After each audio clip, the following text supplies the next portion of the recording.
बिस्मिल्लाहिर्रहमानिर्रहीम। ज़फ़र इकबाल उर्दू अकेडमी फ़न अफ़साना शनासी। आज का अफ़साना है पोस की रात। अफ़साना है प्रेमचंद का। इसके किरदार हैं हल्कू, जीरा, मुन्नी। अफ़साने की तफ़हीम करते हैं। पोस की रात, सवा शेर क्यों और प्रेमचंद के काफ़ी अफ़साने जो हैं किसानों की हालत के बारे में ज़ाहिर करते हैं। इस अफ़साने का मरकज़ी किरदार हल्कू और उसका कुत्ता जीरा है। दोनों एक दूसरे से क़ुव्वत पाकर मुआशरे के ख़िलाफ़ जंग करते हैं। हल्कू एक अलामत है हिंदुस्तानी किसानों की मजबूरी, मज़लूमियत और ग़ुरबत की, और उसका साथी जीरे के सिवा कोई नहीं। हल्कू अपने खेतों पर निगरानी की गर्ज से रात गुजारने के लिए खेत पर आता है कि कहीं उसकी खड़ी फसल को जानवर नुकसान ना पहुंचा दें।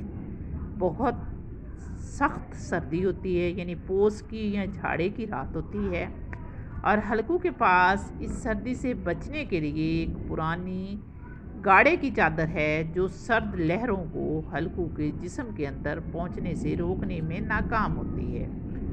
बांस के खटोले या चारपाई पर हल्कू और उसका वफादार कुत्ता जीरा अपने पेट में मुंह डाले, यानी टांगों को पेट के साथ मिलाए सर्दी से बचने की नाकाम कोशिश करते हैं।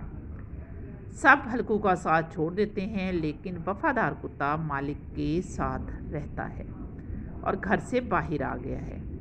सर्दी हल्कू से नाकाबिले बर्दाश्त होती है तो वो कुत्ते को अपने साथ सुला लेता है। कुत्ते के जिस्म से निकलने वाली बदबू भी उसे बुरी नहीं लगती और कुत्ते को साथ लगाकर उसे राहत और सुकून सा महसूस होता है। इस तरह इंसान और जानवर की इस दोस्ती ने उनके गिर्द नूर का एक हाला सा बना दिया, और यही पाकीज़ा रूह इंसान को निडर और बहादुर कर देती है। चूँकि सर्दी कुछ कम हो जाती है तो हल्कू को नींद आ जाती है, और जिस खेतों की हिफाजत के लिए वो सारी रात से सर्द रातों से जंग कर रहा था, उसको मवेशी उजाड़ देते हैं।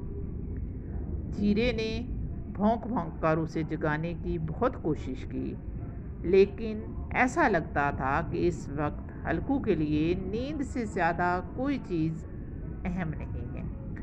जैसे ही सुबह की पहली किरण निकली तो हल्कू जागा।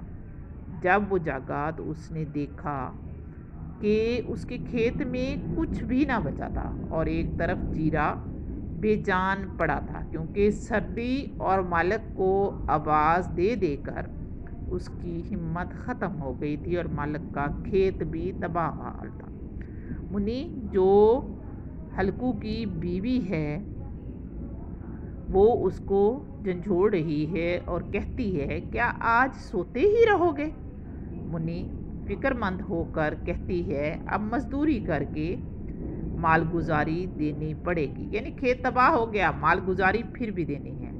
तो हल्कू को सर्दी रात की सर्दी याद आ जाती है और वो कहता है, ठीक है मालगुजारी दे देंगे, लेकिन इस ठंड में खेत में सोना नहीं पड़ेगा।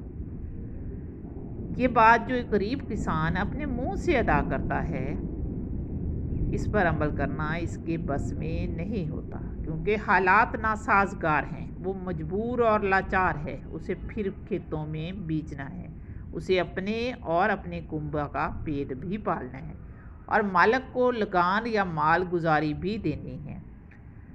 चुनाचे वो पोस की इस एक रात की तरह कई रातें खेतों में गुजारने के लिए मजबूर है, और किसानों की ज़िंदगी चल भी इसी तरह रही है। उनके पास और कोई रास्ता नहीं